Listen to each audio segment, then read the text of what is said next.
Toughest exam है India का, UPSC, उसकी 2.5 लाख की फीस को हम 7,500 में कर दिए। और सेम बहुत बढ़िया, वेरी गुड।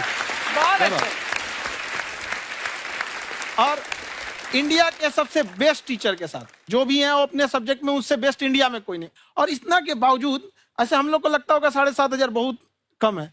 एक लड़की ने कहा कि सर शाम वाले बैच को ना मॉर्निंग में कर दीजिए। हम कहे बाबू तो इतना सबके इंडिविजुअल से तो बैच ट्रांसफर नहीं, क्या प्रॉब्लम है? उसने कहा ना शाम में हमको दूसरे के यहाँ बर्तन मांजने जाना होता है। तो हम लोग को लगता है कि जितना ये तकलीफ इससे कई गुना ज्यादा है। और कई बार तो ऐसा लगता है कि वो भी ना ले। एक लड़का बेचारा नदी से बालू निकालता था और वो बालू को भरता था, फिर नाव बालू को किनारे लेके बेचती थी और वो बालू भरता था, उससे मेरी फीस ले आया। हमारा हाथ कांप गया, हम कैसे फीस ले लेंगे यहाँ पर। बहुत बढ़िया। उसी दिन हमने ये प्रण लिया था कि भारत का कोई भी बच्चा उसके सफलता में पैसा उसकी बाधा नहीं बनेगी, चाहे उसको जितना भी पढ़ना रहे यहाँ पर। क्या बात। और अर्चना जी, मैं इनके बारे में एक बात, खान सर आपके बारे में मैं एक बात कहना चाहता हूँ। इनका जो स्टार्टअप है ये बूटस्ट्रैप्ड है। अच्छा। मैं साधारण भाषा में बता देता हूँ, ये सेल्फ फंडेड है। इन्होंने अभी तक किसी और से पैसा नहीं लिया है। ये इन्वेस्टर के पैसे से नहीं, इन्होंने खुद इसको बिल्ड किया है। और बल्कि इतना स्ट्रॉन्ग स्टार्टअप है ये कि मैं कहूंगा कि अगर इन्वेस्टर्स को इन्वेस्ट करना हो तो मैं इंडोर्स करता हूँ ऐसे स्टार्टअप्स को। यही सब चीजों को देखते हुए कई लोगों ने धमकी भी दिया था वहां पर। अच्छा। और उसके बाद बम चला दिए और 7-8 बम चला दिए और कुछ ब्लास्ट हुआ। एक बेचारा नया लड़का आया था एडमिशन लेने के लिए, उसकी स्कूटी उड़ा दिया। वो आया था, कहा कि सर हम तो पढ़ने आए थे, हमारा स्कूटी उड़ गया। हमारी ऑफिस उड़ा दिए सब। एक तो पास में आके गिरा और नहीं फटा वो।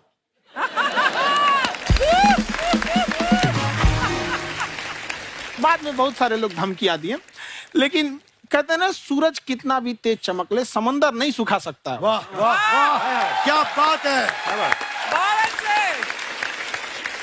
मैम एक्चुअली ये फीस कम करने का एक और रीजन है।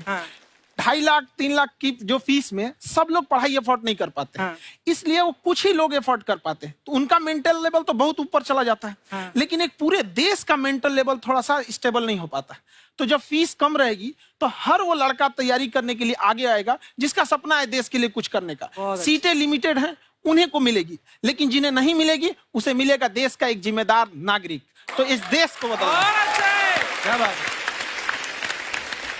हम लोग विश्व गुरु कहे जाते थे, क्यों? क्योंकि दुनिया से लोग हमारे यहाँ पढ़ने आए थे। चाइना से ह्वेनसांग आया, फायान आया, आज कोई नहीं आता है। हम लोग का उद्देश्य एक समय आएगा जो फिर आएंगे यहाँ पढ़ने के लिए। क्या बात है। पर आप देखो अर्चना जी, सबसे ज्यादा आईपीएस आईएएस बिहार से निकलते हैं। आप देखो पढ़ाई लिखाई में पॉलिटिशियन बहुत बड़े बड़े निकले हैं। तो ऐसा नहीं है, हर जगह ऑप्शन भी नहीं है वहाँ पे, इंडस्ट्री नहीं है, खेती करेगा तो कोई खास वो नहीं रहे, ऑप्शन भी नहीं है। सही बात है। बिहार की मिट्टी में एक चीज है, जिद तो बहुत जबरदस्त है। कुछ भी नहीं रहेगा तो सब कुछ पाने का उसको जिद रहेगा, करके भी दिखा देगा वहाँ पे, कर देंगे हम यहाँ पे। विवेक सर, आपके बारे में हमने सुना एक बार आप संन्यास लेने चले गए थे। कौन वापस लेके आया आपको? फिर कहाँ तक पहुंच गए थे आप?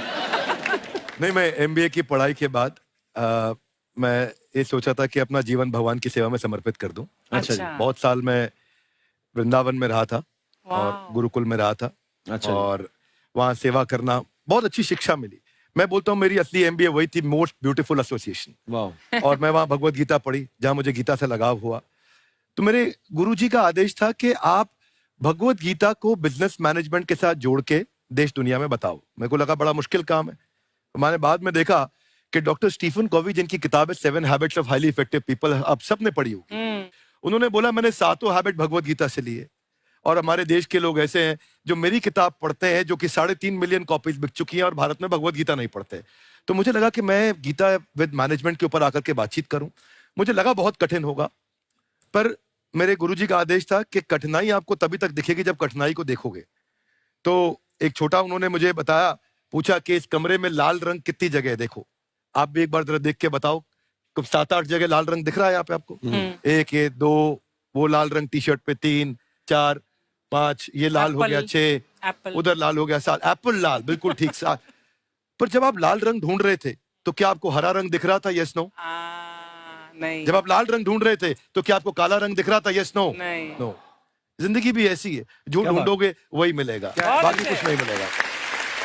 तो उन्होंने कहा कि आप इसी सोल्यूशन पे फोकस करो और गीता के मैसेज को पहुंचाओ। तो मैं बिजनेस मैनेजमेंट के प्रोग्राम्स कॉर्पोरेट्स में करने शुरू किए, क्योंकि गीता पहला मोटिवेशनल सेमिनार जो पृथ्वी के इतिहास में कपिल जी हुआ, वो कृष्ण ने दिया था। पहले मोटिवेशनल स्पीकर इस पृथ्वी के इतिहास के कृष्ण थे, जिन्होंने अर्जुन को रणभूमि में मोटिवेट किया था। बड़ी पेशेंस कृष्ण ने अपने लीडरशिप क्वालिटी से दिखाई, वो मुझसे मुझे बड़ा इंस्पायर किया, वो चर्चा ने इंस्पायर किया, वो डिस्कशन ने इंस्पायर किया। तो उस डिस्कशन को मैं आज भी लेके चलता हूं अपने साथ। कहाँ सर, हमने सुना है आप 5 स्टार में रुके थे कल और नीचे जाके वड़ा पाव खाने गए आप रेहड़ी पे। एक्चुअली क्या है ना कि वहां जो चीजें सीखने को मिलती है ना, खाली पेट और खाली जेब इंसान को जो सिखाते हैं वो किसी यूनिवर्सिटी कॉलेज में नहीं सिखाया जाता। और गरीबी बड़ा बेशरम चीज होती है। तो कहते हैं कि मौत भी तू जल्दी आया कर गरीब के घर में। कफन का पैसा भी खर्च होता है दवाइयां खरीदते खरीदते। हाय हाय हाय, क्या बात है। और खान सर की खासियत ये है कि जिसको तो पढ़ना है, जिसको एजुकेशन चाहिए, वो तो इनका वीडियो देखते हैं। लेकिन वैसे भी कई लोग, जैसे अर्चना जी बात करी थी, कहती मैंने जब देखना शुरू किया तो मैंने बैक टू बैक इतने सारे वीडियोस देखे, क्योंकि आपका जो तरीका जो बोलने में, एक तो इनकी जो टोन है पढ़ाने में, और साथ साथ में जो ह्यूमर आता रहता है, तो उसकी वजह से और भी इंटरेस्टिंग हो जाते हैं आपके वीडियो। शुरुआत में हम लोग जब स्टूडेंट लाइफ में थे, या हम कई स्टूडेंट को भी देखते हैं, वो बेचारे जब थक जाते हैं तो आपका शो देखने लगते हैं। तो शुरू में हमको लगता था जब कि अरे यार हमारी पढ़ाई उसके लिए है, लेकिन पढ़ाई में थक जाता है, शो देख के नहीं थक जाता है। हाँ। तो हमने सोचा दोनों को मिक्स कर देते हैं। तो हमने उसको, और आज आपको पता नहीं हमने भी यही किया है। मिक्स करने। हमारे एजुकेशन सिस्टम में 2 कमी है। हाँ। एक एजुकेशन की, दूसरा सिस्टम की। आप पटना से हैं ना? हाँ। हमें भी पटना पसंद है। बस कोई पटाने वाला चाहिए। नहीं, मजाक नहीं कर रहे हैं। आपका जो चैनल है, हम दिन में 10 बार आपके चैनल को सब्सक्राइब करते हैं। अरे हाँ, और बेल आइकन तो हम इतना जोर से दबाते हैं कि बाकी यूट्यूब वाले बाहर निकल के देखते हैं कि ये कौन है जिसने इनका चैनल इतना जोर से दबा दिया बेल आइकन। बुढ़िया, तो शर्म नहीं आती है? आते ही फ्लर्ट शुरू कर दिया ना तूने। तो जाते हुए करते हैं क्या? विवेक जी नमस्ते। आपसे एक काम था छोटा सा, कर देंगे आप? ये क्यों करेंगे? नहीं, गुरुजी हमेशा अपने वीडियो में कहते हैं कि विवेक से काम लो, विवेक से काम लो। विवेक मतलब दिमाग से काम लो आप। हाँ, तो विवेक जी अपने दिमाग से ही काम लेंगे। बहुत दिमाग है उनके पास। ये देखिए, जो आदमी, आपको मैं बताइए, जो आदमी बिना फिल्म किए कपिल शर्मा शो में आ गया, कितना दिमाग होगा उसके पास। लेकिन एक बात है जिसकी वजह से हम आप तीनों से नाराज हैं। क्यों? क्या बात? हर चीज में मोटिवेट मोटिवेट मोटिवेट क्या होता है? सच कह रहा है, जब भी ये शब्द सुनते हैं हमें लगता है कोई हमें चिढ़ा रहा है। बदल दीजिए ना, खाली मोटिवेट बोलना ही क्यों जरूरी है? कुछ और कीजिए। रोटी वेट, छोटी वेट, पतली वेट, कुछ भी बोलिए, मोटिवेट हटाइए। तो गुड़िया, तू भी एक्सरसाइज किया कर ना, देख डॉक्टर साहब ने कितना वजन कम किया है, तू भी कर ले। ठीक है, फिर मोटिवेट से ही चला लेंगे। लेकिन मोटिवेशन कोई बुरा बात नहीं है। हमारे दादाजी भी वैसे बहुत मोटिवेट करते थे। हाँ, एक बार तो तालाब में डूब रहे थे हमारे दादाजी। हाँ। हमारे पास रस्सी भी था, ट्यूब भी था, फिर भी हम अपने दादाजी को बचा नहीं पाए। क्यों? क्योंकि हमने उनकी ओर तिनका फेंका ना, वही कहते थे डूबते को तिनका का सहारा काफी। नहीं लगा सहारा, दादाजी बुड़बुड़ बुड़बुड़ बुड़बुड़।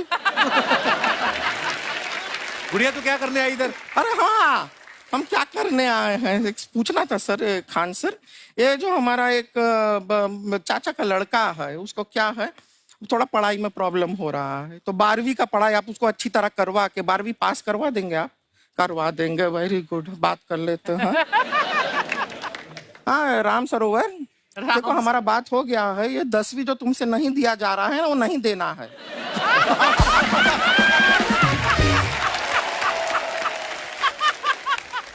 टेंशन नहीं है, 10वीं का खान सर से बात हुआ, ये सीधा 12वीं पढ़ा के पास कर देंगे। अरे ऐसे नहीं होता, पहले 10वीं पास करनी पड़ेगी, फिर 12वीं होगी ना।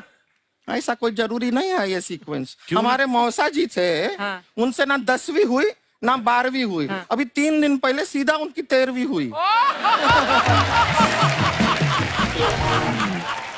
एक्चुअली क्या है, पढ़ाई लिखाई का हमको बहुत ज्यादा नॉलेज है नहीं।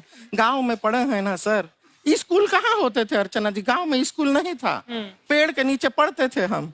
यहाँ तक कि हमारे पास ब्लैक बोर्ड भी नहीं था। हमारे मोहल्ले की जो भैंसिया थी उसको खड़ा करके टीचर उसके ऊपर लिख के पढ़ाती थी। मजाक नहीं कर रहे हैं। और आप तो समझ रहे हैं, अभी ब्लैक बोर्ड की एक अटैच डस्टर था बैक बोर्ड का, समझ रहे हैं ऐसा, वो पीछे से आता था